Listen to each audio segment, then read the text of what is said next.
And we're live. What is up, full-time family? It's Friday, the night before UFC Fight Night 132. Donald Cerrone versus Leon Edwards, and we're going to break that down today.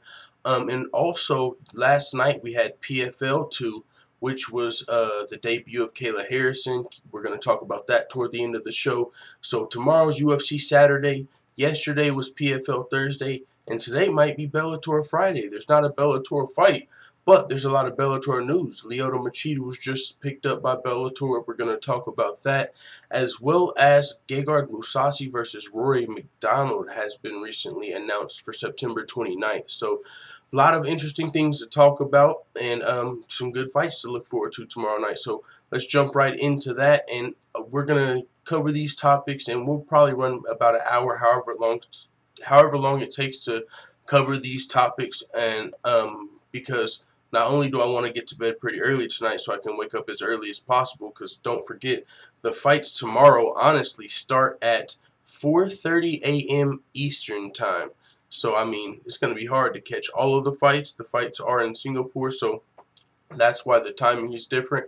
And then the main card starts at 8 a.m. Eastern, so that's reasonable. But I actually want to watch a lot of the fights on the early fight pass prelims, just being an MMA nerd. But with that being said, let's break down the card. Starting with the first fight, I'll just go over my predictions, because I did my predictions, my actual breakdown video. You can check that out for a more in-depth breakdown of the card. But just a quick recap of the card. We're opening up with Oka Sasaki versus Janelle Lausa. That fight, I picked Oka Sasaki. He's a pretty heavy favorite, more experienced coming into the fight over Janelle Lausa.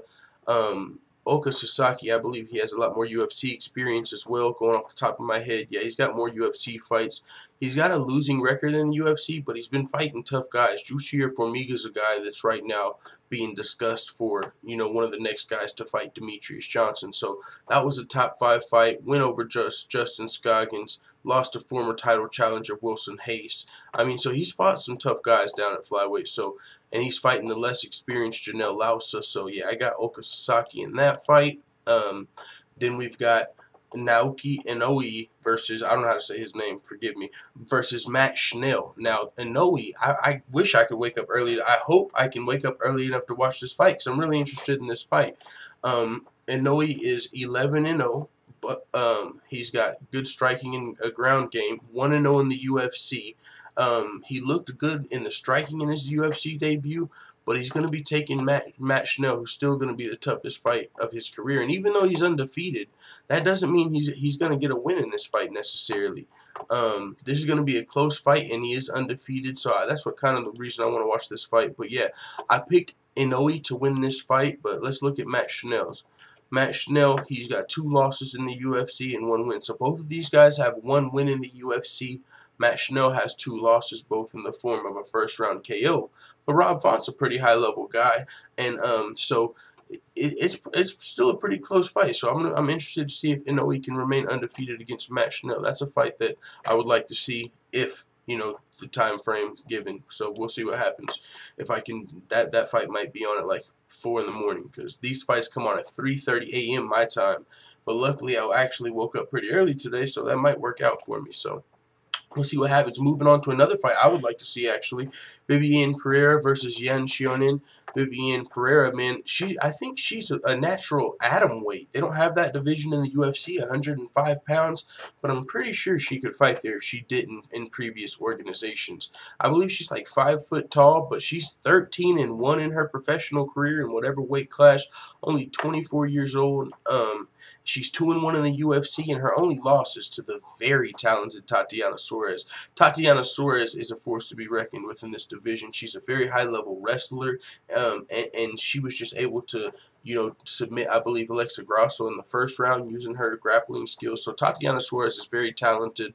You see, she was able to score 4 takedowns in that fight. Well, now I believe she's actually toward the top 5 of the division.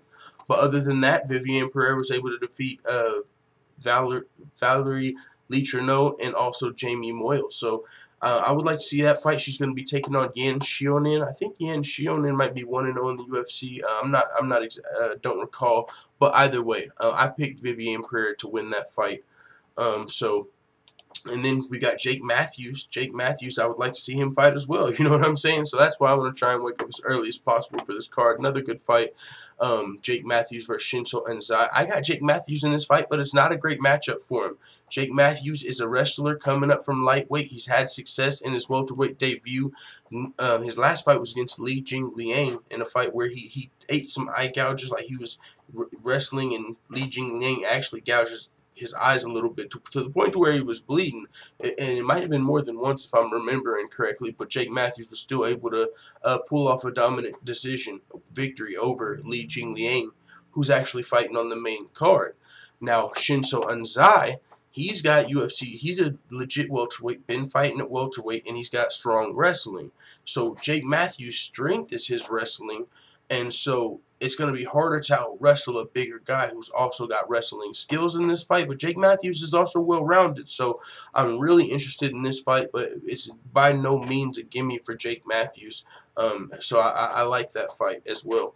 But I'm picking Jake Matthews to get the edge in that fight. Then we've got Hector Aldana versus Song Kenan. Song Kenan, I believe I picked to win this fight. He's got one fight in the UFC, first round KO over Bobby Nash. He's a striker though, so you always gotta be wary when a guy is just a striker or more one dimensional, because if they face a grappler, then that's could be bad news bears, as we've saw multiple times. You know, you can come over as a striking champion, you know, a MMA fighter, but you can be, if you're more one-dimensional, you can be a champion in another organization, come to the UFC, and once you face that person that's going to be able to take you down and expose your grappling, it don't matter if you're undefeated, you can take that first loss.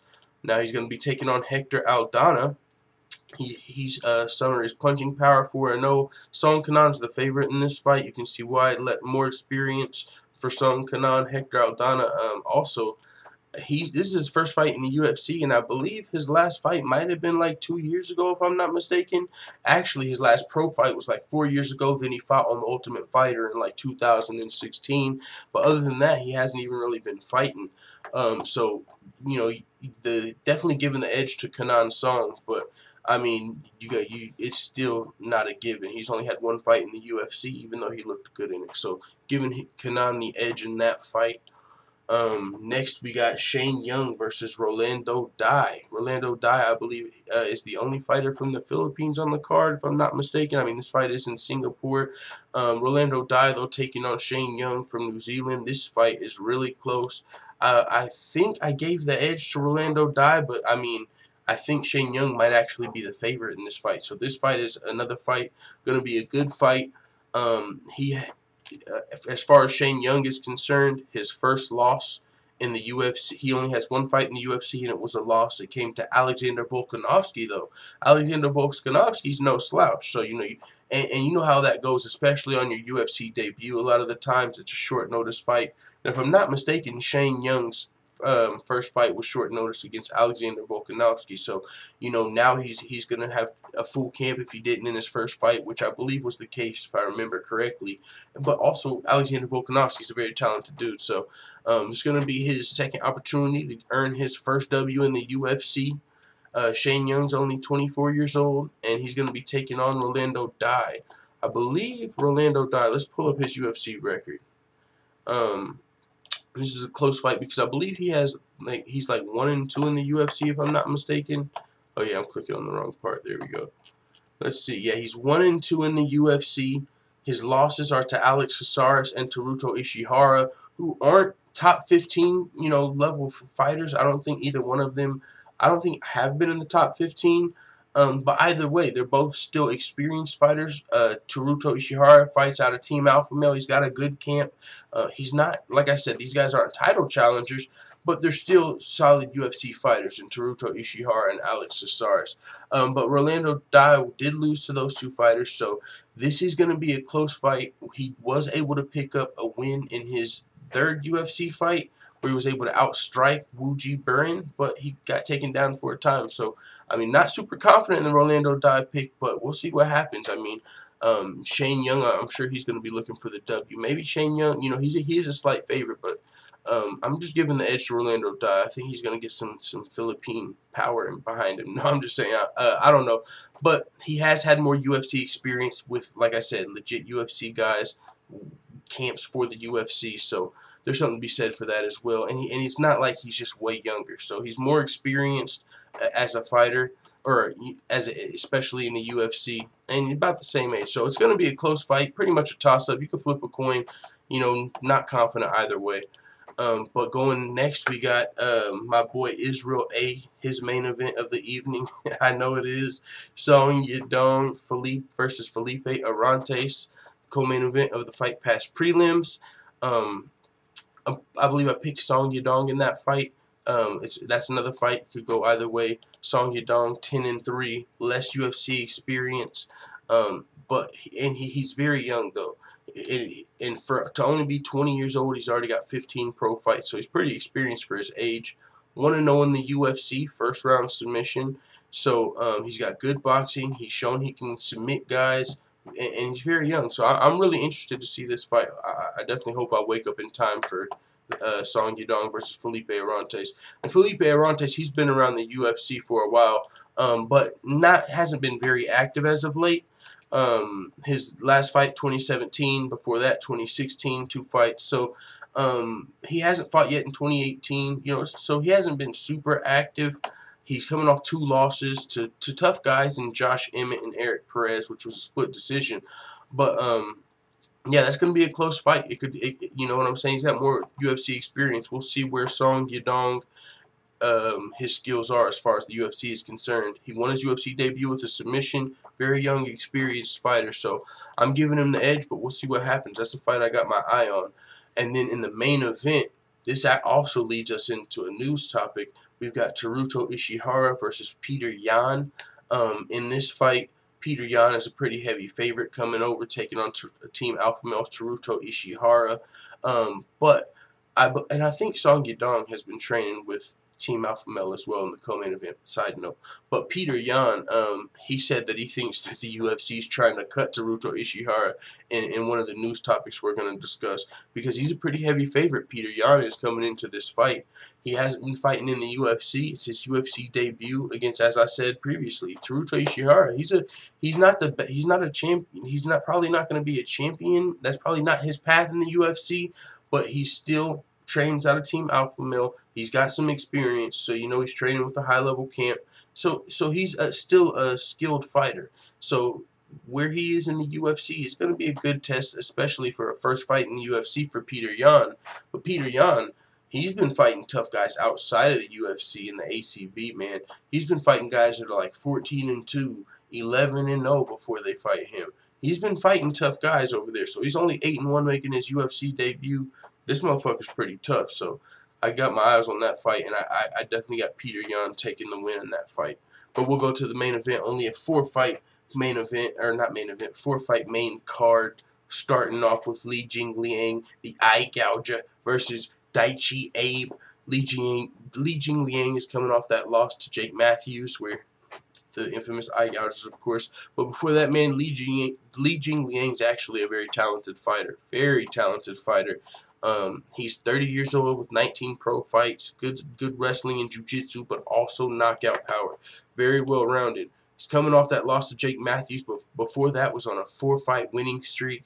He had 3 of those were all KOs, 2 of those in the first round, KO TKOs, and then also a unanimous decision over Frank Camacho. So he's definitely shown he's a talented fighter in the welterweight division, but he wasn't able to beat the very talented wrestler Jake Matthews. But now he's taking on Daichi Abe. Daichi Abe, I don't believe, is on the level of the guys that Li Jingliang has been fighting as of late.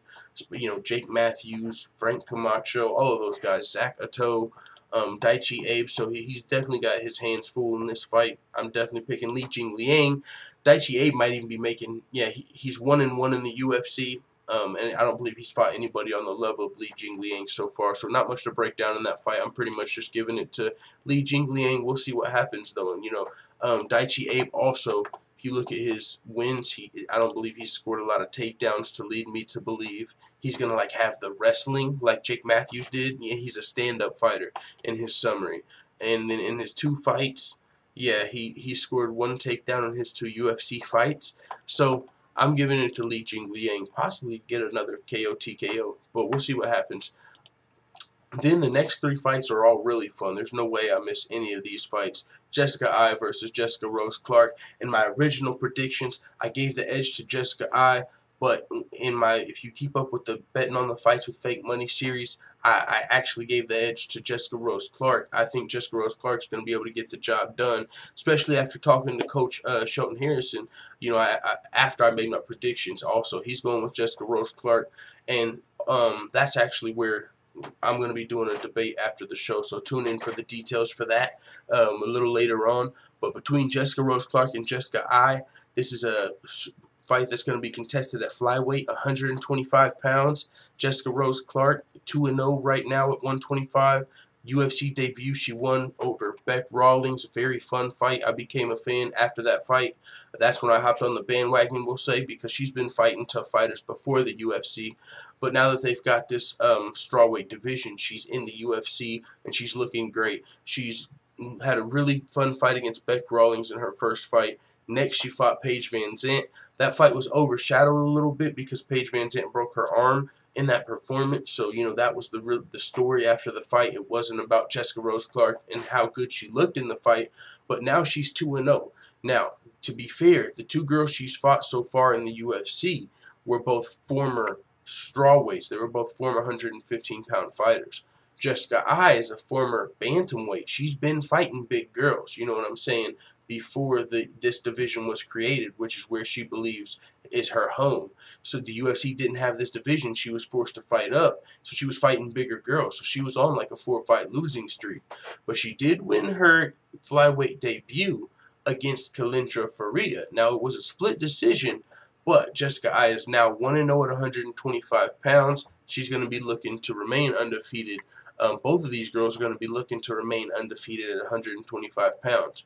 If Jessica Rose Clark's able to get the win, who I believe is probably the more skilled fighter as far as the I feel like the stand-up is concerned, and Coach feels like as far as on the ground as well. I was just going off of, Jessica Eye's been grappling. She's fought Sarah McMahon. She's been grappling with some big girls. But if you look at Jessica Rose Clark outside of the UFC, she's also fought bigger girls as well. Not inside the UFC though, but still. So this is going to be a really fun fight. If Jessica Rose Clark wins it, she'll be 3-0 in the UFC, 3-0 at strawweight, and she could be a potential strawweight title challenger. This is a new division, not strawweight, flyweight, 125 pounds.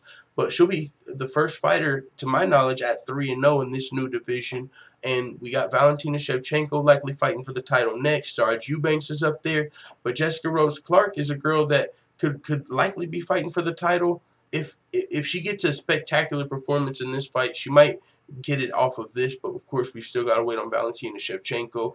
But maybe she'll definitely be in contention at 3-0 in this new division. She's definitely in line for a future title shot in this division if she can keep it up. But Jessica Eye's looking to prove this is her home, so we'll see what happens. If you ask me today, I'm giving the edge to Jessica Rose Clark. Moving to the co-main event of the evening, light heavyweight bout between Ovince St. Preux and Tyson Pedro. This is going to be a great fight. Ovince St. Preux, the more experienced former UFC title challenger, but he's going to be taking on the young and explosive Tyson Pedro, who's shown he can earn a knockout or submit guys in the first round in the UFC. Tyson Pedro is really good friends with Tai Tuivasa. They've got a podcast together. Tuivasa, or Shuivasa, you know him from drinking out of that Shui.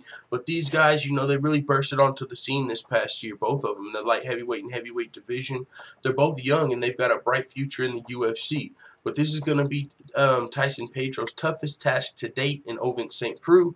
He's coming off of a first-round submission over Saparek Safarov, and Ovince St. Preux is actually coming off of a submission loss to Ilir Latifi. Both of these guys' last losses to Ilir Latifi, Ovince St. Preux was finished by Ilir Latifi. Tyson Pedro actually fought to a decision. But before that, Tyson Pedro was 2-0 in the UFC with 2 first-round finishes. One of those in the form KO TKO, another submission performance of the night. So all 3 of his wins in the UFC are first-round finishes, and his only loss comes to Ilir Latifi, who could be challenging for a light heavyweight title and really soon. He made a statement with his win over Ovince St. Preux. Now, with that being said, aside from Ilir Latifi, this is going to be the toughest task to date and still arguably the biggest name or the biggest fight of Tyson Pedro's career. Ovince St. Preux has fought for the UFC title in the past, and he's fought a lot of legends of the division, won, lost. He's just been in there with a who's who of the UFC. So this is a fight I'm really interested in. A lot could happen. It could be a finish in the first round. It could be a decision. It's just gonna be a really good fight. I mean, Tyson Pedro could win with a submission or a KO. Same with Ovince St. Preux. We're very well rounded. Ovince St. Preux could knock a guy out in any second. Also, he could submit you. We've seen him with the Von Flue choke. He's got good wrestling. So I'm giving the edge to Ovince St. Preux, but this is going to be a great co-main event at UFC Singapore. Definitely going to be worth waking up early for. And then the main event. Donald Cerrone versus Leon Rocky Edwards. These guys are not friends going into this, and that could be a bad thing for Donald Cerrone. You know, it's been pointed out that Donald Cerrone let Nate Diaz get under his skin before they fought, and Nate Diaz put on a clinic against Donald Cerrone after that. Donald Cerrone was in his head. He wasn't liking Nate Diaz. We saw this before with Donald Cerrone. When he fought Matt Brown, Matt Brown wasn't fucking with Donald Cerrone leading up to the weigh-ins. No handshakes, just all mean mugs. Going into the fight, no touching gloves. Donald Cerrone's like, all right, whatever. But Matt Brown was able to win the first 2 rounds. And it looked like he was en route to a dominant decision before he allowed Donald Cerrone to get comfortable. Once they, got comfortable and shook hands in the 3rd round, after a good combination, Matt Brown was like, all right, that was some good shit. They shook up, and that finally allowed like Donald Cerrone, like, all right, let's go. He started to have fun in the fight, and boom, what do we know next? He was able to KO Matt Brown once he was able to get comfortable.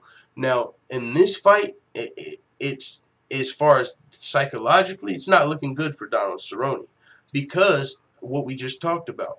Leon Edwards is under his skin. Donald Cerrone said he's, this little arrogant, cocky motherfucker, I'm going to have to teach him a lesson.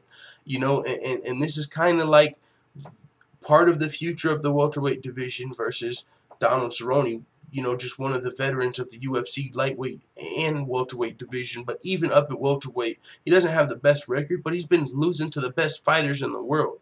Most recently, he got that win over Yancy Medeiros, Donald Cerrone did. But before that, it was Jorge Masvidal, and then Robbie Lawler, Darren Till. They were all able to defeat Donald Cerrone. They've all been in the top 5 of the welterweight division rankings. Leon Edwards isn't up there yet, but he's looking to prove that he belongs up there. Now, Leon Edwards is a guy that's had a hard time finding opponents before this. He's had that trouble he's alluded to in some of his interviews. Guys not wanting to sign the dotted line that are ranked above him. But with that being said, aside from Kamaru Usman, I don't think he's ever been in there with a guy that possesses the skill set Donald Cerrone has. Leon Edwards has fought some very tough fighters. He's fought Bilal Muhammad. He's got wins over Bilal Muhammad. Another tough welterweight, Vicente Luque, and most recently Peter Sabata. But Donald Cerrone's coming off a win over Yancy Medeiros, and before that he was fighting the best welterweights in the world, and before that he's been one of the best lightweights in the world, one of the best fighters in the world. So, and this fight has Donald Cerrone's name all over it. Also, anyone, anywhere, any place. We're over in Singapore. Fight number 13, Leon Edwards, this young blood coming up talking shit the whole weekend. He's under my skin a little bit, and that's not good, but still, I think Donald Cerrone's got something for Leon Edwards, to be honest. I think Donald Cerrone or his team would be wise enough going into the fight. Hey, man, you got to woosah before we go in here. Don't let him get under your skin. We saw what happened in the past. So we see he's being cocky. That's even more of a motivation to go in there and have fun and let him know, we're still here. Because even the UFC on their main page has this like as UFC or like the new versus the old. Because Leon Edwards is a very young fighter, 26 years old, 5-fight winning streak, and with a win here, that would be what he's doing. He would be making a name for himself, 6-0 with the win over Donald Cerrone, letting everybody know the new school is here. but this is Donald Cerrone, one of the motherfucking staples of the veterans. So this is going to be a great fight, man, in the main event of UFC Singapore. I'm giving the edge to Donald Cerrone. I think he's got something for Leon Edwards. He is going to be the most experienced fighter Leon Edwards has ever fought. But the only fighter I believe, aside from his UFC debut, Leon Edwards has ever lost to in the UFC was Kamaru Usman. But with that being said, I'm giving the edge to Donald Cerrone. Let's see what the full-time family's talking about before we get into these news topics. We'll pull up the chat. John Doe said, I like Ishihara, but I don't even think he will ever be top 10. Yeah, it's going to be tough. You know, he's going to have to definitely develop his game. Brian, what's up, Jay? Where's the content? Must be slow. MMA News Week.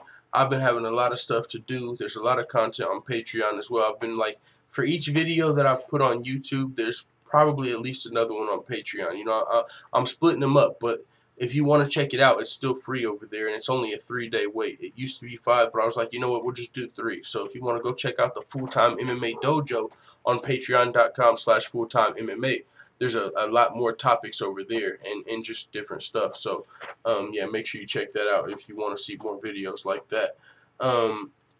Exists BMX to Tyson Pedro knockout. Yeah, he very well could, man. It's going to be a good fight. Connor Lodge says Sasaki by submission for anyone putting money down. Rose Clark, I got KO 10-1. I see you, Connor Lodge. Exists BMA said Pedro knockout. How is Leon's ground game? It's solid. I mean, he was definitely out-wrestled by Kamaru Usman, but aside from that, he looked good in his last fight. Let's see, count. He had 3 takedowns on Brian Barberena. You know, he scored some takedowns for Sinte Luque. 3. You know, he's definitely got the potential to take somebody down. And he could definitely go that route, try and take Donald Cerrone. But it's not like Donald Cerrone isn't dangerous off his back. You know, Donald Cerrone's dangerous standing, dangerous off his back. Donald Cerrone's fucking Donald Cerrone. So even if Leon Edwards takes him down, he better watch his neck, protect his arms. I still think Donald Cerrone, or even if he doesn't get a submission, be able to stand back up. I think Donald Cerrone would be able to. What up, bro? Said J-Dog, not too much. What's going on, brother? Dan from Oregon said, what up, sickos? FP cards are fun, usually good pacing. Yeah, man, I really hope I can wake up early enough for this card. So with that being said, I see Web PK Vids in the building too. Let's get to this news. Not going to do too much chit-chatting today because not only do I want to cover all of this news, but I also want to join Coach's live chat a little bit later, I believe at 8:30. Because he wants, well, I want to debate him as well. Not even just debate, but just discuss Kayla Harrison and her future in the UFC. Because I don't know if he believes she's all the way a hype job, but I don't think she is. So, if anybody does think she's a hype job, I just think she's got a lot of potential. That's all I'm saying. Right now, I don't think. I'm not gonna. That's for later. That's for later. And we're gonna end today talking about Kayla Harrison, and then we'll take it over. I'll take it over there. You know what I'm saying? But with that being said, let's get into Peter Yan. He's going to be fighting Teruto Ishihara. He said, I think the UFC must want to cut him. Peter Yan said is a very talented fighter. This is what he had to say. I'm not a huge football fan. Okay, we're not talking about that. I'm glad Russia's winning. But I understand that they haven't faced a strong team yet. All right, we're talking about Russian soccer right now. I'm looking for Teruto Ishihara. Okay, I think because I fought in ACB before signing with the UFC, they know I'm capable of a tough test because that's a strong organization. They know that I've been put in tough positions already. As far as I'm concerned, Ishihara is just an average fighter in the UFC in terms of rankings. By putting us together, I think the UFC must want to cut him. I think they want to get rid of him. There's a lot of expectations surrounding my debut, and I can feel that a lot of people are expecting very big things from me, so there's definitely pressure on me. But I understand that Ishihara has pressure as a UFC veteran who's trying to get back in the win column. We both have a different kind of pressure coming into the fight, so I think it's a level playing field in that respect. So, yeah, Teruto Ishihara's record is what I believe he's talking about when he says he thinks the UFC must want to cut him because he needs to get back in the win column. You know, he's on, I believe, a 2-fight losing streak, maybe 3. Let me pull it up for Teruto Ishihara. But if he's on a 2-fight losing streak, you got a tough fight in Peter Yan. You're getting thrown to a wolf. You know what I'm saying? Okay, he got a win over Orlando Dye, but before that he was on a 2-fight losing streak, and now he's a... So if he loses here, he probably still won't get cut, but man, you're still getting fed to a wolf. The UFC's definitely not throwing you a rope in this fight.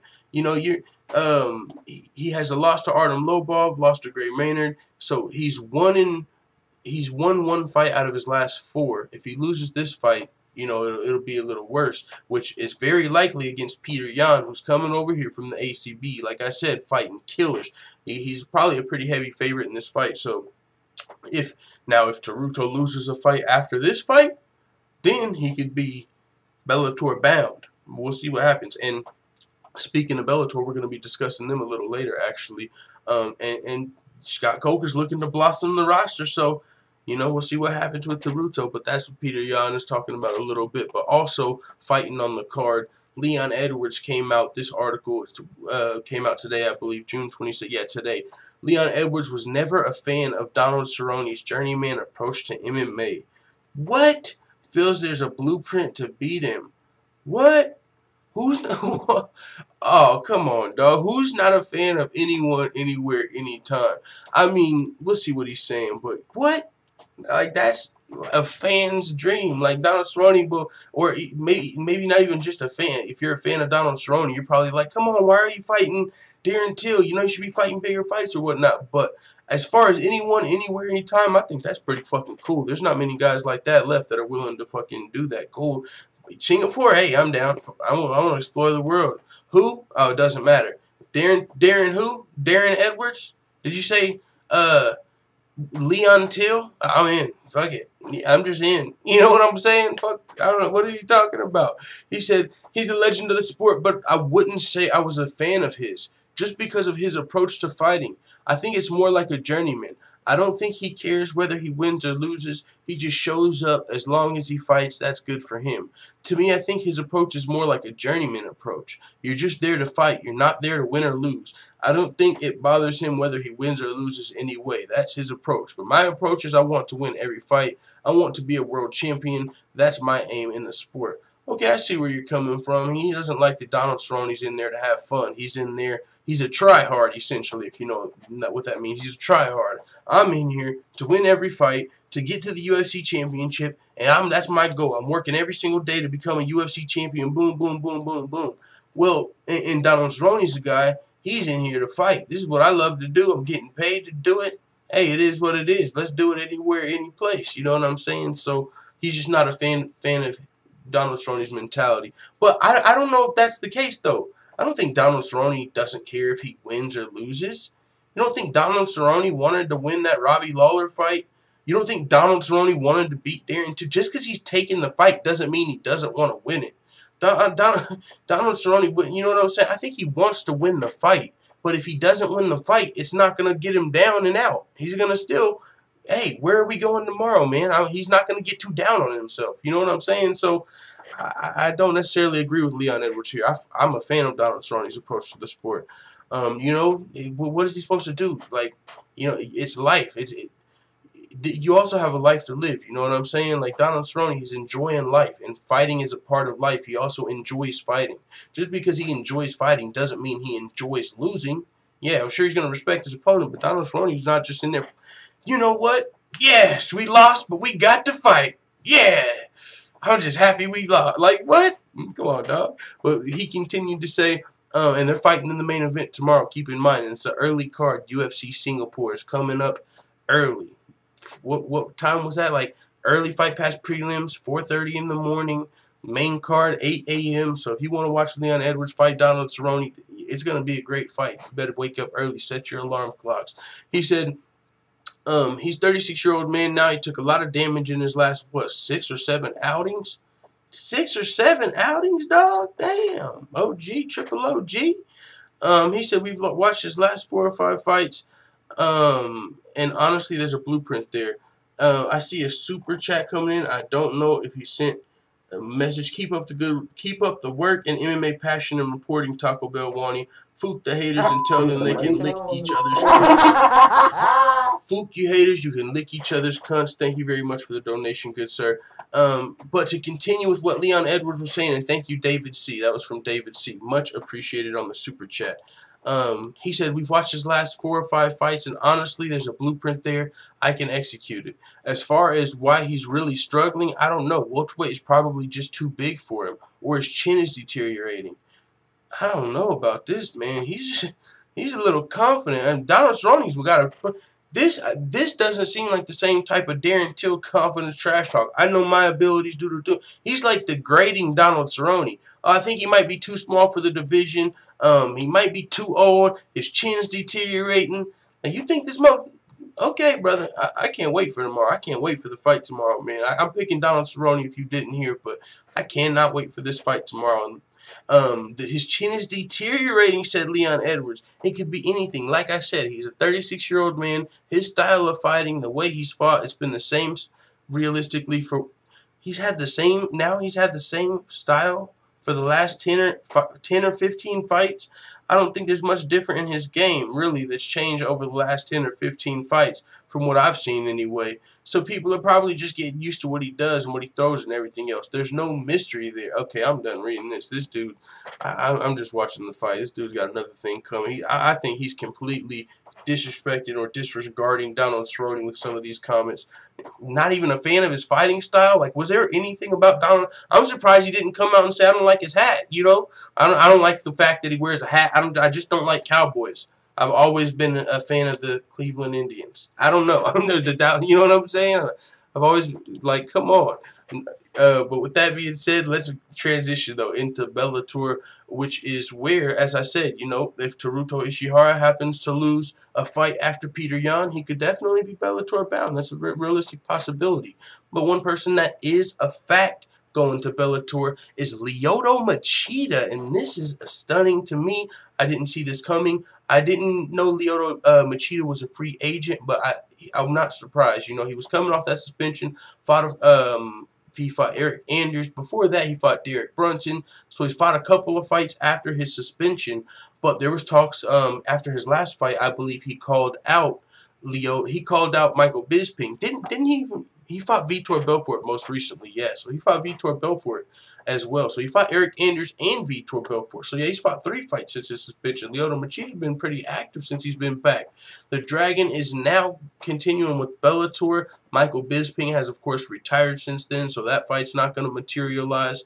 And as far as what was next for Lyoto Machida, I mean, what was it? You know what I'm saying? Like, you're going to try and contest for the title. He did have that loss to Derek Brunson. So Lyoto Machida could have probably continued as a journeyman, possibly, you know, in the UFC if he would have re-signed or been able to re-sign. But it looks like he explored his option and is now signed with Bellator MMA. That's going to be... This is Bellator, got Bellator's name all over it. You know what I'm saying? A former UFC veteran, a big name. He's a former champion. And so, yeah, this is going to be, I like this signing for Bellator. Definitely going to be watching his fights. Bellator's got some serious talent. I mean, Bellator, someone made the joke that PFL is already the B League. I can't give them that, man. Bellator starts with the B. They're definitely the B League. To me, Bellator's, it's like 1A and 1B. That's the type of B League they are at this point. Bellator's got some good fighters, a lot of prospects, talented wrestlers, you know, that are coming up as well that are still prospects, but they've got talented fighters just in general in each division. Some of the greatest in each division in the world, you could argue, with Gegard Mousasi and Rory Macdonald. They've got some legit guys over at Bellator now. I mean, you could name the Michael Chandlers, who could potentially be going to the UFC soon. I think his contract's coming up, but still, there's a lot of guys at Bellator that you could say could compete with the best guys in the UFC. So Bellator is doing a great job with their signings, and they're just going to continue. But now they've picked up Lyoto Machida. It says, Bellator is pleased to announce the signing of former world champion Lyoto Machida to an exclusive multi-fight agreement. We look forward to seeing the Dragon compete inside the Bellator cage in the near future. Lyoto Machida, he's 24-8 in his career, so he's exiting the UFC after an 11-year, 24-fight run with the promotion. So big name. A lot of fans know who he is, casual and hardcore alike. So yeah, that's a big signing for Lyoto Machida, you know, as far as for Bellator and for Lyoto. You know, I'm sure he got a good deal with Bellator, because that's, you know, and this adds on to what Scott Coker has been saying or recently just said, that this coming year, Bellator really promises to blossom the roster. Now, this article was a little bit ago, but this goes to that. You know, they've been signing a lot of big names. You have guys from the UFC, guys that I'm sure the UFC would love to have under contract even. You know what I'm saying? You think the UFC would just like to give up Rory Macdonald, one of the best welterweights in the world, or Gegard Mousasi? No, but guys are realizing now that there's actual opportunity at Bellator to not only become a champion, but to get paid, which is what these guys are fighting for. They're fighting to get paid. Bellator's cashing some guys out, especially if you've got a big name or some potential. If you're a free agent, Bellator's going to give you a good offer that the UFC is going to have to decide if they want to keep up with. And for every fighter, it might not be worth it for the UFC. So every one of those fighters that gets a better offer from Bellator, they're going to be picked up by Bellator, a lot of them. Now you've also got PFL out here, so fighters are continuing to get more opportunities outside of the UFC. You know, there's guys fighting in the legitimate talent fighting in the PFL. They wouldn't be doing that if they weren't getting paid. You know, there's $1 million tournaments in multiple divisions going on. They got Chris Wade, UFC veterans, Will Brooks. They got talent, up and coming talent like Kayla Harrison and big names like that. So PFL is doing their thug dizzle over there as well. So there's opportunities for fighters out here. And with that being said, Bellator is the second best for these guys. So look forward to Bellator continuing to pick up more and more guys as their contracts start to expire and stuff like that. So, but also there's still guys, keep in mind, it works both ways.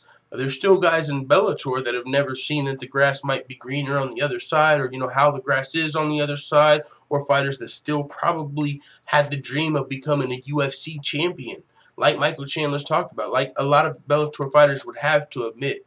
I mean, there's not a generation of fighters that got into MMA that didn't look up to the UFC. Even the Bellator champions probably had the ultimate dream of being a UFC champion at one point. So if a Bellator free agent, he feels like their contract is coming up and they want to try in the UFC, like a Michael Chandler whose contract might be nearing expiration, don't be surprised if he wants to challenge himself and see if he can get that UFC gold for once before his career is up. He's fought the best guys in the world that have transitioned to the UFC, like Eddie Alvarez. So Michael Chandler might want to try for that UFC gold, you know, belt, or the UFC might want to pick him up. Who knows what's going to happen? But Bellator is definitely still going to be bolstering their roster and putting on great events for this coming year.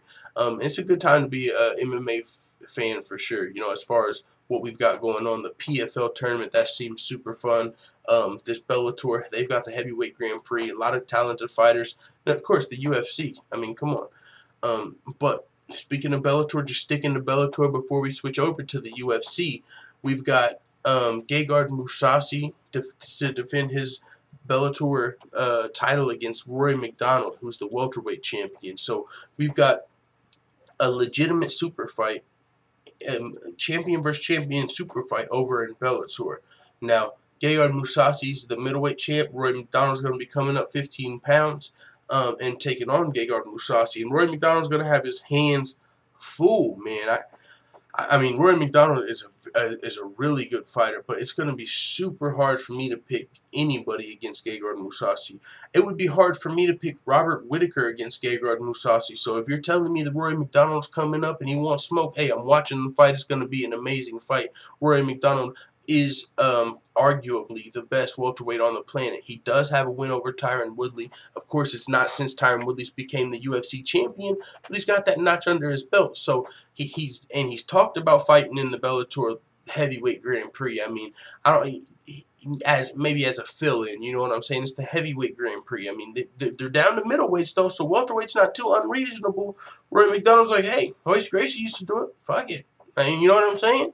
But not quite going up to heavyweight, but we're at middleweight, and this is going to be a great fight, man. Gegard Mousasi versus Rory Macdonald. I'm all the way in. They're both Bellator champions, and yeah, so that's going to be a great fight. There's no number for this Bellator event yet, like, you know, Bellator 205 or something like that. But there is a date, September 29th, and this was announced by ESPN. Mousasi will defend his Bellator middleweight title against welterweight champion Rory Macdonald on September 29th in San Jose, California. Sources confirmed Thursday with MMA Fighting. ESPN was the first to report the news of the super fight. Mousasi is 44-6-2. He has 50 pro fights. He's fought at heavyweight before. He's fought at light heavyweight before. I mean, he was on UFC 200, and he was legitimately the next runner-up to fight Daniel Cormier before Anderson Silva stepped up. He was like, hey, I'm in this middleweight fight with Thiago Santos, but if you need me at 205, I'll come up. I'll fight Cormier. He offered. He put his name in the hat, and don't count him out, man. Gegard Mousasi might be my favorite MMA fighter. If not, he's easily in the top 5. So I'm going to be rooting for my boy the Moose, but at the same time, he's going to have his hands full with Rory Macdonald. So with that being said, going to be a great fight. Gegard Mousasi has the experience advantage, but at the same time, you might give the wrestling advantage to Roy Macdonald. You know what I'm saying? We'll see. We'll see. But Gegard Mousasi is very experienced off of his back. You know, he's a veteran of the sport. If experience, it matters anywhere. I think as far as fight experience, Gegard Mousasi's up there with all of them. I mean, you know what I'm saying? Like, so yeah, I'm fucking with Gegard Mousasi. Can't wait for that fight. I'm sure it's going to be on a huge Bellator card, as it might be their first champion versus champion super fight in Bellator, to my knowledge. I can't think of another one, so that's going to be crazy. Can't wait. If Rory Macdonald wins, he becomes Bellator's champ over there. Holy smokes. One more Bellator topic, it looks like, before we jump into the UFC. Let's see what's going on. Dan from Oregon said, I'll be up any time of day or night for a Cowboy fight. I hear you. There's no way I'm missing that one. That one's even early enough. But I'm trying to catch some of them Fight Pass prelim cards. Yoza L said, David family, keeping my nigga on straight. Wrath of a Raider said, I'm going to have to get some McDonald's for the fights. Yoza L said, next headline, gotta include Melanie Jacket Talk. Get us some new bros with it, bro. What's Melanie Jacket Talk? Get us some new bros with it. I don't know what that is, Yoza L. Donald Cerrone is always a threat. That's what I'm saying. Don't count him out, homie. And it sounded like we were doing some counting out by Leon Edwards. Do you think they should change the name, like Rogan was saying? Said Corky Life Goes On. Are you saying change the name of the UFC? Jose Andrew said full time. Web PK said, what up, full time? Not much. Let's continue though before we jump into this UFC chat. We got Michael Chandler nearing free agency, and he's talked about on the Joe Rogan Experience. He was on there and he talked about possibly exploring free agency and you know, going to the UFC. He said, I have no intentions of leaving Bellator. We'll see what happens, but to me, I don't think there would be any other interest for me to go anywhere else besides Bellator or the UFC. Obviously, I'm very happy where I'm at right now, but there's not a day that goes by that I don't constantly think about this career that I have moving forward. The only place to move forward from Bellator is the UFC. UFC champion, UFC super fight, you know, some type of UFC pay-per-view event. That'd be crazy. But if he isn't able to negotiate a deal with the UFC that's reasonable, I'm sure Bellator is going to want to keep Michael Chandler. I would assume they would probably want to.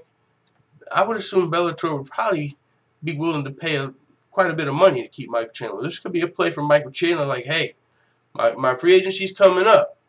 I got the option, Bellator. I'm just throwing it out there. I'm just saying. I know I'm one of your biggest names, one of the most respected fighters in Bellator. I might be worth a little bit of money out here. The UFC might be willing to pay me a little bit of money out here. So Bellator, show me the money. You know, that could be a play for Michael Chandler here. You know, like if Bellator's willing to cash out, hey, I'm happy here. If the Bellator's starting to do pay-per-views, champion versus champion, super fights, he's got a future in Bellator. He can still move forward in Bellator. But we'll see what happens, man. We'll see if the UFC's willing to throw him a big offer. Like, hey, we got a plan for you, Michael Chandler. How about, you know, we'll give you a decent amount of money. Come over, maybe fight Eddie Alvarez, you know. Maybe if you win that, you could be in line for, hey, UFC belt. You know what I'm saying? You know who UFC champion is right now? Habib. He might be fighting Conor. I'm just saying, Mike Chandler got options. I'm just saying, he's got options.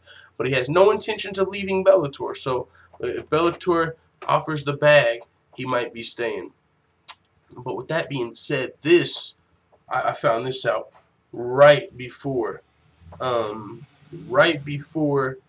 this stream. Don't change what the name of what? Yeah, I'm saying don't change the name of what? Are you saying like change the name of the UFC or something?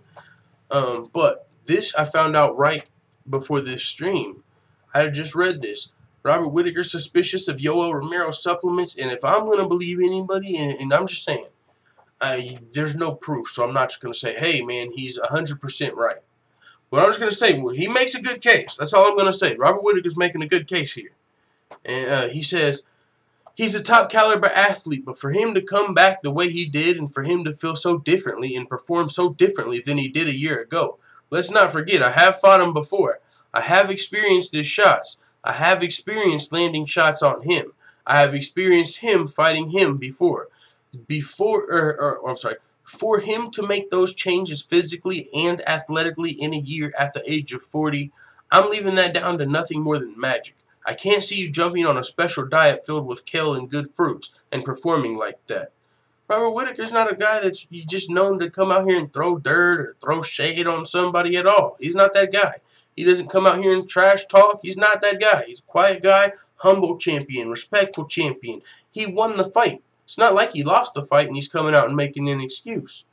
Robert Whittaker's just coming out here and saying, whoa, whoa, whoa. You know, this was a little different. I fought him a first time and I was able to beat him. And I even sustained a little bit of a leg injury. Now, I broke my hand in this fight too. But I'm just saying, when I hit him, he felt a little bit harder. When he hit me, it felt a little bit stronger. And when he recovered, it felt a little bit faster. I don't know what the fuck he was doing to go get so good in between fights. But I'm just saying, I'm curious how he did it. Is it magic? We need the secrets. You know what I'm saying? So that's very interesting coming from Robert Romero. And then also, Yoel Romero has popped before, but you got to keep in mind it was overturned. You have to keep that in mind. He was never actually popped for a dirty supplement, and when he was, it was he got it no fault. They went to the lab where the supplement was and got them off the shelf and tested the ones off the shelf, and it had that supplement in there. So with that being said, Yoel Romero got his name cleared.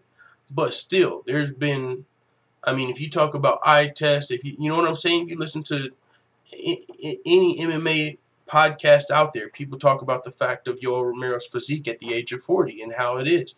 And Robert Whittaker now is a guy who's beat him twice, and in between fights, he's coming out and you know, for me, this raises questions just because Robert Whittaker is more of a humble champion. He's not a trash talker. It's not like Colby Covington coming out the fight after the fight and saying, hey, man, I think RDA might have been greasing. You know, because Colby Covington's known to say asshole-ish things. So you don't know what to – you can't take Colby Covington's word for that. But as far as Robert Whittaker, this is, you know, he doesn't just say stuff like this out of the blue. So that's interesting. And also, it's Yoel Romero's second title fight, right? He's like, this is my last opportunity. I got to risk it for the biscuit. You know what I'm saying? GSP said he believes it's still easy for athletes to cheat USADA. And Khabib said he still believes about 50% of athletes are beating USADA. Do y'all think Yoel's could be possibly? I don't know. I don't know. I'm not going to point out. I'm just saying Robert Whittaker is suspicious of the supplements. And that's interesting. But we'll see where Yoel goes from here. Potential move to lightweight. Robert Whittaker defended his title successfully. Thankfully, you know what I'm saying? It would have been a whole scandal if he would have lost the fight and came out and said, yo, he felt bigger, stronger, and faster in this fight. I just fought him. Trust me. I know this. Like, how did he recover in this? He even missed weight this time. What? I don't know. But, hey, man, just something interesting pointed out by Robert Whittaker. Weezing said, I wouldn't be surprised if Yoel was taking something, but I can't think of Yoel as a dirty fighter until there's proof. Exactly. There's no proof, but you know what I'm saying? And there's no proof, so you can't just accuse him of it, you know, because there's no proof. But they say where there's smoke, there's fire. But my thing is, and I still wouldn't even be close to accusing him. Hell, you know what I'm saying? I give him a complete pass for popping because he was cleared. But it was just weird that, you know, Robert Whittaker's statements are just weird. I don't see any animosity Robert Whittaker has to Yoel Romero. You know, it's not like Yoel's ever ripped up an Australian flag. Like, these guys don't have any beef. Robert Whittaker won the fight. I just don't really see, you know, why he would come out and say that about a fellow fighter, you know, unless he really felt that way. And he knows what he's talking about, you would think. But it is what it is. We're going to move from the topic, but like you said, until there's proof, you don't just want to, you know, say, you can't say for a fact But this topic, not going to touch on this, very, very interesting. Can't get right. Greg Hardy, UFC signing, injured his knee in an arena football game. Just earned your UFC contract. Probably time to really, oh, hey, I'm already preparing for my UFC debut. I got to prove everybody wrong. I got to show everybody this is my second opportunity. I got the contract now. I don't know who I'm fighting in my debut. I got a path lined up, man. I know if I can win 2 or 3 fights, I already got a big fight lined up with the Black Beast. Everybody wants to see it. I mean, we're in there like swimwear. I just got the contract. Let's go. You know, I'm focused. I'm in my training camp before I even got an opponent. I'm ready to make my UFC debut. I'm in the UFC now. I was in the NFL. We got 3 new letters. We're in the UFC now. And motherfuckers want to play arena football on a motherfucking Tuesday or something. What? The motherfucking Richmond Rough Riders? The what? Is there even 3 letters there? The AFL, Arena Football League? Come on, dog. Come on, dog. If we had an MMA donkey of the day, come on, dog. What's going on here? Arena football, I'd get it if you were... And you know, I understand that. I did a more in-depth video of this, and I think it's on Patreon. I did a way more in-depth video on this. Like, I get it. You come from the NFL. You know, that's what you did your whole life. You probably got to do it in some ways, in some sense. Whether you're throwing the ball at the park with your kids or whether you're playing arena football when you're not in the UFC. I get it. You grew up playing football. Elementary, middle school, high school, college, NFL, pro. That's what you do. You're a football guy. But we're turning a new leaf now, partner. Right? We're turning a new leaf. You can't be playing arena football ahead of your MMA debut. You just got the contract. Just when there were some people like, you know what, we're giving him a second chance. We still are. This is fucked up. Like, you know, if you're one of those people like, man, I want to give him a second chance. Now you're like, come on, dog. Setback already? Already? A setback? It ain't worst case scenario. But it's like, chill on the arena football. You know, maybe right after your MMA debut, right? Right after I guess you got his Tuesday Night Contender Series, but I think your UFC debut is that much more important. But I guess getting the contract is there. Even, you know what I'm saying? But either way, man, just, I guess his UFC debut, we can say, will be prolonged, at least from this injury. But maybe he needs to end his tenure with the Richmond Rough Riders. Is he under contract with, like, the Arena Football League? I mean, maybe he should only, you know, like, if you want to get your football itch out, just practice. You know, fuck with the practice squad.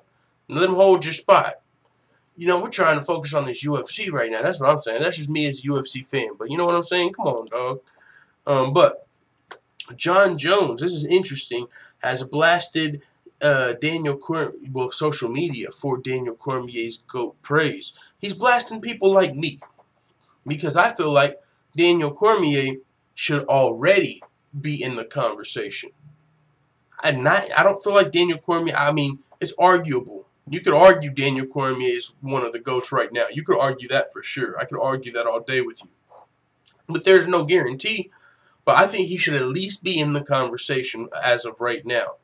But some people, they're like, DC, nah, I don't think about him when I think GOAT. People don't really respect DC as the greatest fighter of all time. Maybe it's because of his wrestling. You know what I'm saying? If he can't outstrike Anderson, I know that's how a lot of the casual fans feel, like my brother. Oh, man, he didn't strike with Anderson Silva. He's not the GOAT. What the fuck? You know, there's people that don't really know MMA. You're winning fights out there. You're not trying to entertain Anderson Silva's fucking striking.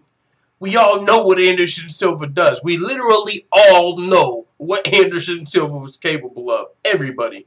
Casual fans, hardcore fans, your grandma, everybody knows what Anderson Silva's capable of. And you just want DC to fucking go out there and fucking strike with him because that's his game, right? Because that's what DC's supposed to do. Because that's Anderson Silva's weakness, right? Like, you're not supposed to try and take Anderson Silva down. What the fuck are you talking about? Oh, yeah, I get it. You want to see Anderson Silva fucking dance and move and knock shit out. But Daniel Cormier don't want to see that. You know, he's trying to get a W. And that's what he's been able to do his entire career. At heavyweight, he was able to go 13-0 getting wins. Was he outstriking the Anderson Silvas of the heavyweight division? Probably not, but you know what he was doing? He was remaining undefeated, 13-0, won the Strikeforce Heavyweight Grand Prix. That's DC for you. Then he moved down to light heavyweight, and he's beat everybody not named Jon Jones who popped for steroids. One of those fights were overturned because Jon Jones failed a drug test. So there's nobody that's ever beat DC in MMA not named Jon Jones who popped for a drug test. So he's never lost at light heavyweight or heavyweight. That's 2 divisions. That's pound for pound. He's beat Alexander Gustafsson, Rumble Johnson. Jon Jones hasn't even beat Rumble Johnson. DC has. He's beat Gustafsson, arguably more decisively than Jon Jones. I'm just saying, DC is up there, bro. He's, to me, I could argue, that's what I'm saying. I could argue DC GOAT all day. You know, but I give it to you. He maybe, you know, yeah, I get it. Jon Jones, skill-wise, you know what I'm saying? I get it. But I'm just saying, he should already be in the conversation. But there's a lot of people that don't agree, including Jon Jones. See, and people think with the win over Stipe, I think the conversation's over. With the win over Stipe, I think the conversation, there's no more conversation. The question is, who's number 2 under DC? I mean, with a win over Stipe, he'll be the heavyweight champion and the light heavyweight champion, first to ever do it in the baddest weight classes. They say the heavyweight champion is the baddest man on the planet. You know why? Because he's the biggest division. So if DC's the heavyweight champion and the light heavyweight champion, that's GOAT shit right there. It's pound for pound. It's champ in the highest of order, and he's undefeated at heavyweight with a win over arguably the greatest heavyweight of all time in Stipe Miocic. So with the win over Stipe Miocic, that's not even a question. But this is what the UFC posted on Twitter. They said, does a win at UFC 226 earn DC GOAT status? Jon Jones says, what have you done for me lately? Let's be real and stop asking this question. Like, the answer is yes. Jon Jones don't even want us to ask the question. Like, he don't even want competition up there. But I'm sorry, brother. I know you've been out watching from the sidelines and when you were here and you still feel like you got the skills and you still do. But we got questions as fans, as mixed martial arts fans, we got questions. Your win was overturned. I get it. You head kicked him and you predicted that shit. That was cold. You probably got the skills to beat DC. But we got questions. My question, here's the question. Is that head kick quite as strong? If you know what I'm saying, if we don't fail the drug test? Or is your reaction quite as fast? We heard what GSP was saying on the Joe Rogan Experience. The drugs have changed. It ain't just bigger, stronger, faster. Your reaction time is better. You're more confident. People have said Jon Jones is one of the most confident fighters you see. Motherfucking jumping up and pulling guard on motherfuckers. Confident out there. I'm just saying we got questions. So I think another fair question is, with a win over the heavyweight champion, is DC the GOAT? Because then, you know what I'm saying? It's a fair question, John, in my opinion. He said, if he's in the conversation, does that make me the motherfucking man? I don't know. If he's in the conversation, I think you're both in the conversation, in my opinion. But he said also, man, I can't wait to get my job back and slap somebody. Because someone said that would be accurate, sir. Hey, I'm ready for Jon Jones to come back too, but he's going to have a lot to prove. He's going to have a lot to prove when he comes back, especially if DC's the motherfucking champ. Because if DC's the champ, he's the GOAT. I'm just saying. And I know a lot of people might disagree, but honestly, that's how I feel. Look at his resume. We're talking resume here. It's not like he just beat scrubs at heavyweight. He's got wins over Frank Mir at heavyweight. I believe Josh Barnett, maybe Andre. DC's beat some legit heavyweights back in their day. So he wasn't just fighting shit-can heavyweights. Oh, I'm 13-0 like Floyd Mayweather. No, he was fighting tough guys, using skills to win those fights. So with that being said, undefeated at heavyweight, light heavyweight, but he has lost to Jon Jones twice. But we got questions, so we'll see what happens. Jon Jones has to get back. I know you can't wait till you get your job back. We can't wait till you get your job back. But in the meantime, in between time, Daniel Cormier has been putting in work, and he's going to still be fighting for another title at UFC 226. Now, that's the UFC talk. Let's see what the chat's talking about before we get into these PFL results and this Kayla Harrison conversation and get on out of here. I'm Him said, I like Jon Jones, but he can't beat DC clean. We got questions. I hear you, I'm Him. We got questions. We don't know what he can do clean. Is it the same? Is the head kick the same? Can you do it the same? We got questions. I got questions. Confident man don't have to insult people on Twitter. said Weezing. See, I hear you. I hear you. You know, you're getting a little insecure. People looking at DC as the GOAT. DC's been getting a little more reception. DC ain't been getting booed quite as much as now. We got people talking about DC as the GOAT. I hear you trying to hey people, I'm over here. Don't forget I was pretty good too. I'm still pretty good. I failed a drug test. It happens, but I'm still pretty good. Well, we got questions. Yanking My Dandy Doodle was talking to Nuri. Nuri said Jon Jones is the pound-for-pound greatest drug taker of all time. Yanking My Dandy said, Nuri, state the facts about his insecurity. I'm just saying. Jon Jones is insecure, said Nuri. That's what I'm saying. Like, hey, guys, I'm still the GOAT, right? What about me? What does that make me? If he's the GOAT, am I the man? You're the man, John. You're the fucking man. But we still got some questions, man. We got some questions. All right, let's move on to this PFL, the standings and the results. I'm really interested to see the standings of the tournament because from what I've learned last night, you get a first-round finish, 6 points. Second-round finish, 5 points. And if it's a decision or a third-round finish, if it's a third-round finish, it might be 4 points. And if it's a decision, it might be 3 points. So Will Brooks, he won a decision and earned 3 points over Luis Firmino. You lose, of course, it's 0 points. Brian Foster, he got a third-round finish, 4 points. Okay. Kayla Harrison, she's not getting points. There's no division. I don't believe actually a lightweight division. Maybe there is. I'm not sure. But she was fighting at lightweight in her MMA debut. She looked amazing in her MMA debut. Can't wait. If you watched last night, you watched history. That's facts. That's literally facts. Potentially facts.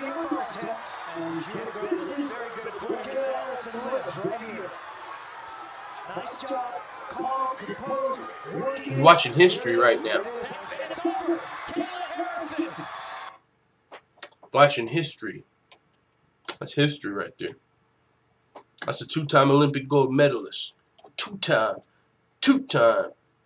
That's all I'm saying. That's all I'm saying. Efrain Escudero did not make weight. And what happens if you don't make weight? Oh, what? I forgot he's the guy that missed weight because this was a controversial fight. Efrain Escudero didn't submit Jason High. He earned the submit. He didn't earn the submission. He won the fight via submission, but Jason High didn't tap. And the first 2 rounds, close, I guess. I had him for Jason High. He had top position for the majority of the first 2 rounds as far as can dominate in the fight with his wrestling. But he was just like, you know, Efrain Escudero off of his back. He couldn't get off of his back, but he was just kicking homie with his heel, you know, kicking his legs with his heel, just adding up the strike count. And so it looked like he was actually ahead on the strikes because they were counting every one of those kicks, like pat, pat, pat. And, you know, doing a little bit of damage with his heel, kicking homie in the leg, but he was still getting out-wrestled and, you know, couldn't get off of his back. And then, third round comes, you know, and you could have had Jason High up 2 rounds, or it could have been 1-1. But Efrain Escudero locks in a submission attempt. He's got like a guillotine attempt in it, and the commentators, it did look tight. It did look tight, but at the same time, there was no tap. Jason High just reached to like pull homie's hand from off of his neck, and that moment of him reaching in, that one moment, the ref counted as like 3 taps. So homie went to grab his arm and pull it away, and the ref stopped the fight like he tapped.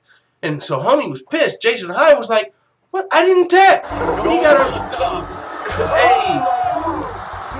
And now in later full-time MMA fight in the building. I don't even know what was it? Oh, that's the Atomic Butt Drop. Mark Hunt, Atomic Butt Drop now and later with the $5 donation. Thank you very much, full-time MMA fighting. I see what you did there. I didn't catch that the first time. That's a good name, full-time MMA fighting. I'm not going to do that, though. But, no, this fight, though, controversial for sure. But then it gets, you know, so he reached in to defend the choke, stop the fight. He's pissed off, storms off, slapping chairs and shit.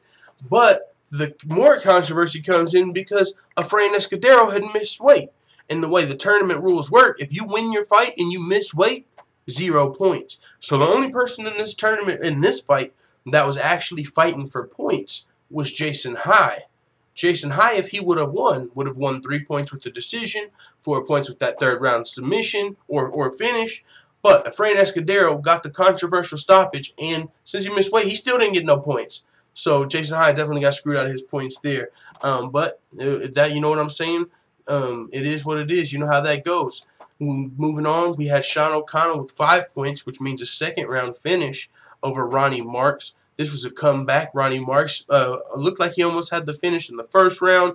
Looked in the very beginning of the second round, came out swinging, but Ronnie Marks ended up catching him with like a counter hook. It literally just put him out. The counter hook did enough damage for him to follow it up with the TKO, and Sean O'Connell was able to score that second round submission and get 5 points in the tournament. So these are the results. 4 points for Brandon Halsey. I'm trying to see the standings now. All right, let's see if they got like there we go. There's the standings. First, Finney Magalhaes, first round finish, got you 6 points. Maxim Christian, so we got 2 guys in the lead with 6 points. So yeah, this is to me. See, and there's a light heavyweight tournament and a lightweight. So there's 2 tournaments going on, light heavyweight and lightweight, and they're both $1 million tournaments. And at the end of all of this, whoever's in the top 8 makes it to like the bracket. So I'm gonna definitely probably be trying to keep up on this. And these are the standings so far. You can see in the light heavyweight and lightweight standings. There has not been a first round finish yet in the lightweight tournament. Only a second round finish. It looks like with Robert Whitley. He's in the lead with a second round finish. So it's got everybody's next fight dates. It looks like they're all at PFL 2 or PFL 3, or is that? I can't tell if that's a 3 or 5. It's too small. It doesn't matter. That's not the important part. But yeah, they got the standings up, and that's how that works. You know, you get points based on when you get the finish or if you get a decision, and at the end they add up the points. So that's a super dope little scenario. Now moving to the closing topic of the evening, and possibly this beginning topic, because after this I'm gonna go possibly join Coach Shelton Harrison's Google Hangout just to talk about this topic specifically, Kayla Harrison, because I'm on the wagon, and who wants to be the last person on the, and it's not even about the bandwagon. If it was a bandwagon, if I wasn't confident in Kayla Harrison's abilities, I don't think this is this. Shout out to Now and Later for the $2 super chat. He said, Kayla motivated 4.5 fights. She's coming for the gold. 4 or 5 fights. 4 or 5 fights. You think it's only going to take 4 or 5, man? Maybe 4 or 5. That would sound right if we're talking about 2020. I think she can. I think she can get. You know what I'm saying? Like 1, 2 more fights maybe this year, and then if she got just 2 or 3 in 2019, I mean, I'm saying she'd be like 7-0, and 2020 is right around the corner. Chris Cyborg versus Kayla Harrison in 2020. I can't wait. No, I do think Kayla Harrison is legit. I don't think she's a hype job. I get what people are saying about, oh, Ronda Rousey. People thought Ronda Rousey was the same. I don't. Kayla Harrison's better than Ronda Rousey. Kayla Harrison made it her goal to be better than Ronda Rousey. Now she's made it her goal to beat Chris Cyborg. She said before her MMA debut, there's already talk about the Cyborg fight, and I wouldn't be getting into MMA if I didn't want to be the best at it. And if Chris Cyborg is who's known as the best, I don't want there to be anybody out there known better than me. So yes, I want to beat Chris Cyborg. She knows the ultimate end goal, but in order to do that, she's going to have to take the right steps and develop. Can she win against Chris Cyborg tomorrow just because she wants to be the best? No. But you know what she can do? She can fucking be hungry and train harder than ever. We know she can do that. She's shown it in the past. She's a two-time Olympic gold medalist, and she was in Ronda Rousey's footsteps back then, which motivated her. She said, I was always in Ronda Rousey's footsteps, which made me say, I want to be better than her. Ronda Rousey went on to medal in the Olympics. Everyone knows about that, but I think Ronda Rousey only got a one-time bronze medal, and that's very talented. That's still very impressive. An Olympic medal is something to be very proud of for Ronda Rousey, and we saw what she was able to do in the UFC with that bronze medal. But now take those skills, those grappling skills, and amplify them, because Kayla Harrison was able to earn the gold medal, and not just once, but two-time Olympic gold medalist. So she was able to take the judo up a notch. Now she's going to take that same mentality, that same mindset and apply it to Amanda Nunes and Joanna Jędrzejczyk and Chris Cyborg. And now she's at American Top Team. And the girls there that have earned everything in the sport are Amanda Nunes and Joanna Jędrzejczyk. So she says, I want to be able to accomplish. I want to be that person. I want to be the best in the gym. I want to be the best in the world. I want to accomplish what they've accomplished and becoming a UFC champion. And the only way she's going to be able to, not even just a UFC champion. Well, yeah, UFC champion. I don't know about a PFL champion, but the PFL is a good place for her to build herself in her career to get to the point to where she needs to be. You don't just want to come in, hey, I want to fight Cyborg in the future, so let me just fucking get in there with fucking Megan Anderson today just because. Even though PFL could probably beat Megan Anderson, just going off of what we saw in the grappling department in the near future, I say 3 fights into her career, if she was able to get Megan Anderson in a clinch, she would probably out-grapple her all day of the week. Don't fucking kid yourself. It's not like Kayla Harrison's coming over from the WWE. She's not coming from a reality show. She's not coming from... you know what I'm saying? She's coming from combat sports. She's coming from armbar motherfuckers in the Olympics. She's coming from judo. She's got some combat skills. When she gets into that grappling position, if she's able to, now she's going to have some success there. Ronda Rousey had success, and she's did what Ronda Rousey did. Her judo's better than Ronda Rousey's, essentially, just going off of accomplishments. Ronda Rousey got the bronze. She got 2 gold medals. So we know she can armbar motherfuckers and rip their arms. We know she's going to be able to do that. But she's going to have to know. Now she has Ronda Rousey to look at her mistakes. She can say, Ronda Rousey didn't move her head. Well, guess what? I'm going to be fucking training from the beginning. Head movement. I don't need fucking Edmund to tell me because I heard it. I heard him tell her. We all heard him tell her. Head movement. You don't think she's gonna take that in? She was probably fucking working on that before fucking American Top Team. She'd been doing that. She was probably doing that when she heard Edmund saying when she was watching Rousey's fight. If you think she wasn't watching Ronda Rousey's fight, you're wrong. She was probably fucking heard Edmund. Come on, Ronda. You know what I'm saying? She's gonna learn from Ronda's mistakes. She's gonna learn from the champion she's training with. Ronda Rousey wasn't training with Amanda Nunes and fucking Joanna Jędrzejczyk. You know who she was training with? Edmund.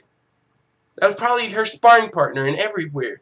She wasn't, I'm just saying, I know it wasn't, but she wasn't training with other champions. She wasn't looking up to UFC champions. She didn't have the same mentality of Kayla Harrison. So Kayla Harrison, don't get it twisted. And she's going to come into this. She's not going to rush it. She's going to wait until she feels like her striking is there. She's not just going to run in there and get knocked out by Cyborg. Now and later said with the $2. She trained with Edgar Alvarez all 2017. Now Nunes. Holy shit. She was training with Edgar Alvarez and beating them. Now she's training with motherfucking Nunes and Joanna and them at AT&T. You guys, you gotta, you don't kid yourself here. Are you gonna wait until her 3rd win? Whenever she's 5-0, are you still gonna be saying she's a hype job? I'm just looking at it early. I think she's got the skills, she's got the mindset, she's got the mentality, she's got the training partners, she's got the team. She's not gonna rush it. She's not gonna fight a fight that isn't reasonable. I'm not saying she's going to just fight everybody she can beat up. She's not going to fight Cans her whole career and then fight Cyborg and try and beat Cyborg. No, she wants to beat Cyborg, so she's going to be testing herself in her career, but it's going to be at the right time. So after 4 wins or 5-0 in the PFL, maybe it's time for UFC debut. And then 1, 2, 3 fights in the UFC. Who knows? Then you're fighting Cyborg. And even if it's not 2020, let's say 2021. Let's say this is 3 years from now. 3 years from now, Cyborg's 3 years older. She's 3 years more comfortable.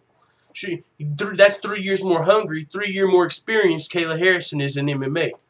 3 more years of watching Cyborg fight. You know what I'm saying? So Kayla Harrison, there's no way you can just count her out as the next Ronda Rousey as far as, oh, she's going to come up and get exposed and go to the WWE. Because meanwhile, WMMA has been evolving. When Ronda Rousey first was going crazy and 6-0 and 7-0, WMMA was that far, what, 4, 5 years ago? 6 years ago, this whole 5, 6, 7 years, WMMA has been constantly evolving as a sport, constantly evolving. So women are getting that much better. And you know what I'm saying? And you see how it is, especially with new school versus old school a lot of the times. And I'm not even saying that's necessarily the case, but a lot of the times, especially if you're a champion as far as old school, if you've had the opportunities, if you've had the title shots, if you've been the champion, you might get a little comfortable at the top. You might not necessarily be as hungry as somebody who literally got into the sport because they wanted that belt and nothing else. Kayla Harrison's not coming to MMA because she needs money. She's not coming to MMA because she needs lunch bought for her. So that's not why she started this sport. No, you know what I'm saying? She's coming because she wants the gold. She wants to be the best at this. So with that mindset, I don't know how anyone could count out Kayla Harrison, and that's my thoughts. So I'm all the way on the wagon, and she looked great last night. You know what I'm saying? If you were watching her fight last night, there's no reason to count her out. She looked fucking great. You know what I'm saying? Now her striking, yeah, she criticized her own striking. She said, my striking didn't look amazing. Hey, I don't expect that. As somebody that's on the Kayla Harrison wagon, I'm not saying, man, her striking is the best I've ever seen. Her wrestling, the best. Her jiu-jitsu, the best. No, I'm just saying her potential, her mentality, her mindset, her history, she's got potential to overcome any of these fucking challenges she faces. So that's why I'm rocking with Kayla Harrison. But with that being said, thanks again to Now and Later for those super chats, and to Kenshiro Ryu and Third Eye the First and everybody that stopped by for the chat. I'm about to shut it down for now, but I'll be live again in a little bit. Coach Shelton Harrison said he's going live at 8:30. Whenever he goes live, if I got the time, if I'm there, I'm going to definitely go live when he's talking about Kayla Harrison, at least just because I know there's a lot of people that believe Kayla Harrison is a hype job. And you guys heard, I believe in fucking Kayla Harrison. I'm not just saying, oh, I just think she's going to win because she's cool, because I like watching her. It's not a Mackenzie Dern hype thing. That's a hype train, I feel like. I'm not on that Mackenzie Dern hype train. Mackenzie Dern has a future. She's got some grappling, but I'm not as confident in Mackenzie Dern as I am in Kayla Harrison. Kayla Harrison, to me, is more like and even more than Darren Till. I'm confident in Darren Till as well, but Kayla Harrison is something special, I feel like, with her two gold medals, her history, her mindset coming into this, and she's overcome a lot of other stuff as well. So, there's a difference between somebody that's getting into fighting, that's, trying to fight for a living, I need to feed my family, I got to take whatever fight I can, and somebody that says, all I need is that gold. All I need is that belt, that opportunity. I got the time. And she's the people she's training with Now and Later said on top of training with AT&T now, she was training with Eddie Alvarez and Frankie Edgar and Zabit, Marlon Moraes, and all of them over there. So 2017, training with killers. Now she's training with WMMA champions. She's a judo gold medalist, and she looked amazing at PFL 2 last night in her MMA debut. She's got room to grow. Though I'm not getting ahead of myself, it's going to take some time for her to get more experience with striking. But keep in mind, for a potential Cyborg fight, Kayla Harrison doesn't have to outstrike Cyborg. She's not going to be getting in a boxing match with Cyborg. She's not getting in a kickboxing fight with Cyborg. They're going to be getting in an MMA fight. Has Chris Cyborg ever fought somebody with the grappling skills as Kayla Harrison that's going to be as powerful and big and strong as Kayla Harrison, who looked really big and strong in her MMA debut? She's fighting at lightweight right now. She's going to, of course, have to find the way to cut weight, which I don't think is going to be too big of a problem to get to 145, especially with the proper nutritionist, UFC Performance Institute, if that's where they cross paths. I'm assuming it's going to be PFL. I don't think she signed up with the PFL for a lifelong deal by any means. You know what I'm saying? It's an opportunity for PFL to have Kayla Harrison under their banner, and I'm sure that they know eventually Kayla Harrison's got plans on becoming the best in the world, and that's going to the UFC. So in a potential fight with Chris Cyborg, if she gets in a clinch situation with Cyborg, yeah, Cyborg's going to probably be able to outstrike her in the clinch even. But guess what? Kayla Harrison's not going to be trying to do that. She's going to be trying to get the fight to the mat. And yes, Cyborg is still very well-rounded and the champion and the GOAT. But I'm just saying, we haven't saw it yet. Who has she been fighting lately? Who said that earlier? What have you done for me lately? She's been fighting bantamweights, and I get it. The UFC is now starting a featherweight division, but she's been fighting girls that are coming up from 135. This is a girl coming down from 155. There's something to be said about being comfortable fighting the smaller girls as well. If you get comfortable, even if you are the best, you're just used to people fighting faster fighters with less power at a smaller weight class, just because that's what's been offered to you. That's all that's been available. Now, whether or not you're aware, you're still not going to be used to fighting someone the size of Kayla Harrison, unless this UFC featherweight division that's going to be on this next tough is really up. I'm sure there's going to be more fighters, but are they as skilled as Kayla Harrison as far as grappling is concerned? Is there any 145, 155 pounders that have the grappling credentials of Kayla Harrison? As far as what we saw what Ronda Rousey was able to do with her bronze medal in judo, as far as earning submissions over UFC fighters, we saw what Kayla Harrison was able to do with her 2 Olympic gold medals in her MMA debut. And for the people that say, "Oh yeah, but she fought someone that was 3-5. She fought somebody that's a can." It's her MMA debut. Who did Ronda Rousey fight in her MMA debut? Who did Conor McGregor fight in his MMA debut? No one cared, because the spotlight wasn't on them in their MMA debut. Everyone's watching her MMA debut. You can't expect her to come in and fight fucking Cyborg in her first fight, or Megan Anderson in her first pro fight. Let her get her feet wet like everybody else gets to. No one else has the spotlight, so they get to fight someone with the losing record, or somebody that no one knows on their MMA debut, a fight that they're probably supposed to win. But people feel like since she's got a little bit of attention, no, throw her to the wolves. I know she won, but she didn't fight a champion. Yeah, it's her first fight, bro. Cut her some slack. And her second fight, what? You want her to fight the champion next? You think that was a title eliminator? Let her get her feet wet. She's still developing as a fighter. That's fight experience. She's putting in the time in the training room. And I heard her talking in the interview after her fight. She said that the fight is one thing, but we get better every day. The fight's not really where you get better. You get better in the training room every day. So she's going to be training every day in between these fights. And yeah, she's not fighting fighters that are 14-0 right now because it's her debut. But that's the future. She's getting better. She's training with high-level fighters. She's going to be developing rapidly, I feel like, training with the level of fighters she's training with. So for all y'all doubting Kayla Harrison, man, I'm not. I'm on the wagon. I think we watched history last night. I'm gonna be watching her next fight, and if you ain't, maybe you'll wait. Maybe you'll wait until she's fucking 5-0. And if she loses, come tell me you told me so. But I think she's a very talented fighter with a very bright future. So with that being said, my boy P now and later said PFL knows she's going to the UFC, and Dana knows. Yosa L said she better spoonboard and not stand with her. That's what I'm saying. It's not no damn. It ain't no kickboxing match. She's going to win that $1 million and make the contract in the UFC, a cool $1 million more per fight. She's actually not in a $1 million tournament. There's only $2 million tournaments going on. It's the lightweight males tournament and also the light heavyweight males tournament. So there's 2 men's tournaments going on in 2 divisions. But she's still over there developing though. She's gonna. I don't think money's an issue for her though. I mean, you know what I'm saying? I'm sure maybe like she would like Conor McGregor money, but I don't think she's somebody that's like struggling. You know what I'm saying? I'm sure she probably got sponsors and all type of opportunities just being an Olympic gold medalist. I think she's actually might have a book coming out. I know she had like a sexual scandal in her past, something that she went through. And so I think she might even have like a book she's writing. So I don't think she's doing too bad as far as money's concerned.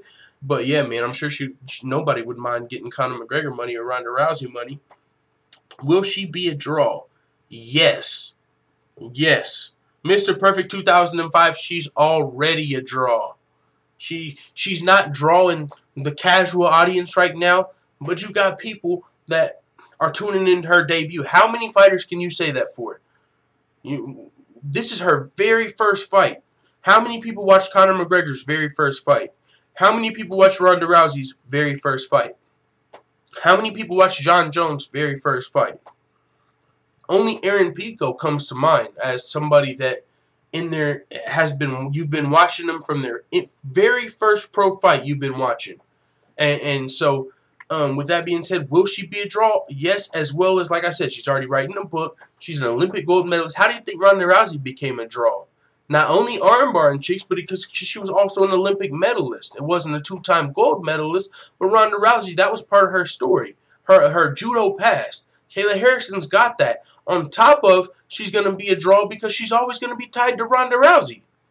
She's always going to be tied to Ronda Rousey. So anybody who was interested in Ronda Rousey is going to have to pay attention to Kayla Harrison if she's able to get big enough, if she's able to win enough fights, which I don't see any reason Kayla Harrison should get derailed early unless like she pisses off a matchmaker or her team takes a bad fight, because you're going to know in the gym how her skills are developing. Now, it's the fight game. She can get caught in a submission. And God forbid, anything could happen, of course. But I think she's going to be able to develop into a well-rounded fighter enough. And let's not get it twisted. She doesn't have to get Demetrius Johnson skills. You know, WMMA is still a little behind MMA, well, a lot behind regular MMA.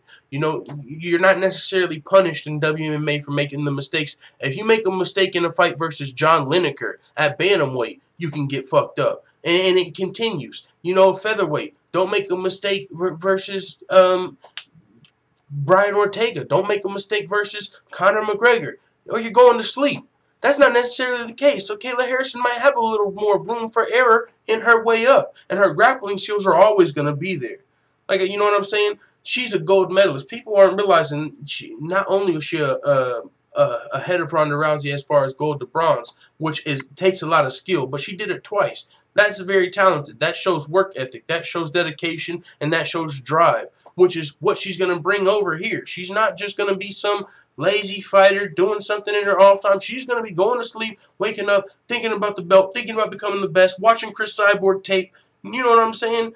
And as far as being a draw, she's always going to be tied to Ronda Rousey. She's already been tied to Chris Cyborg. She's training with Amanda Nunes and stuff like that. Freak yeah, I think she's going to be a draw. Heck yeah, big draw if she can string together fights. Last night, her performance was great. She was able to score an arm bar. There's going to be people, you know what I'm saying? And that's what's also dope. The fact that she's going to be able to secure a lot of arm bars, kind of like Ronda Rousey, because she was better at it than Ronda Rousey. She's going to be better at getting arm bars than Ronda Rousey.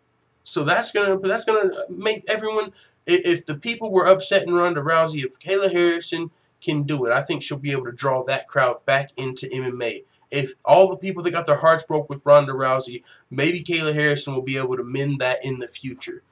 It's going to take time, of course. Everyone's not going to know it tomorrow, but shit, we will. I think, you know what I'm saying? So with that being said, that's a good way to end the show, though. Thank you guys for coming through, everybody. And we'll be back Monday as far as the live shows are concerned in the evening. So yeah, man, full-time MMA in the evening. Thanks, everybody, for the super chats. Really helps keep the lights on at the Full-Time MMA Dojo. And speaking of the Full-Time MMA Dojo, make sure you go to patreon.com/fulltimemma. I've been posting more videos over there, a lot more just to incentivize people to check it out. And also, YouTube's been slacking on their pimping anyway. So if you enjoy those videos, there's more over there, and you can watch them for free. You don't have to pay, absolutely free. Just go to the website, and it's just on a 3-day delay. So if I put it out today, Monday, you got more free videos to watch. If I put it out 3 days ago, you can go watch a new free video today. So since I'm putting videos out every day, you got more videos to watch every day. So, you know, we're working hard over here. Let the Full-Time family know what you think in the comments. I'm out.